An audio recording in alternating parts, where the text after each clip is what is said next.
Keep your hands up if you have experienced a lockdown drill before the age of 18, the age of 12, and the age of 6.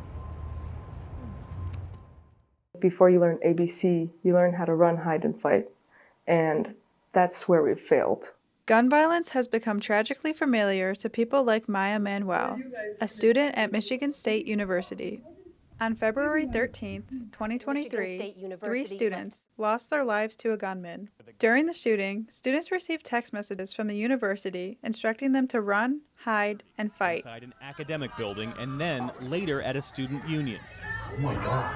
Officers raced in as students poured out. I'm Alexis Schmidt. And I'm Brianna Schmidt.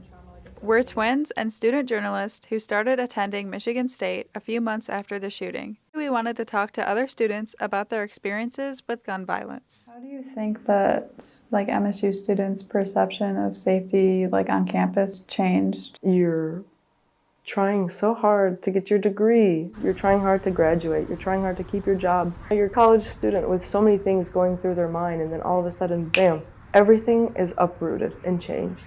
My perspective of life and who I was is changed. Trying to go back into classes was so difficult. Every student, every janitor, whoever was impacted by the shooting now had to figure out a new way of thinking and a new way of life, because it was no longer, I'm listening to your experience.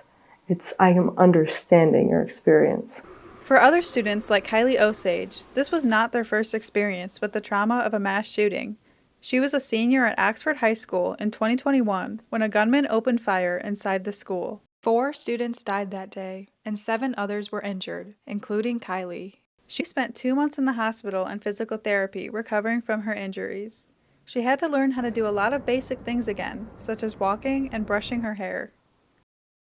I came to Michigan State and I was so scared. Living with PTSD like that is hard. I would always tell myself, this is never going to happen to you again. The fact that it happened to you once is crazy. It's never going to happen to you again, just relax. And then it happened to me again. I'm never going to tell myself again that this isn't going to happen to you, because it did again. People have to wake up and realize that this is bound to happen to everyone if there's no change. I live in a all-boys hallway, and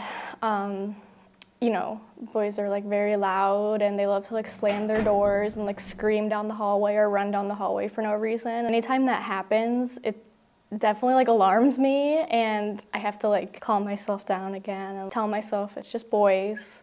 For Maya, the shooting has pushed her to become an activist. I hate that we have to beg for safety, and I hate that we can't feel safe.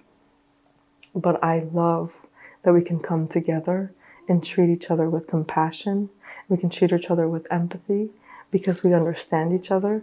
However, I want us to take that pain and I want us to push that into other change.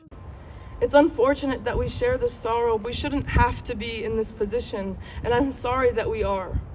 Despite her own pain, Kylie hasn't given up hope for a safer future. There's positive things that can come from every story. Finding a way to turn tragedy into triumph, because there's so many negatives of the situation that I think if you're able to, show some strength, I think a lot of people can bounce off you. It's important to kind of radiate that positivity around you.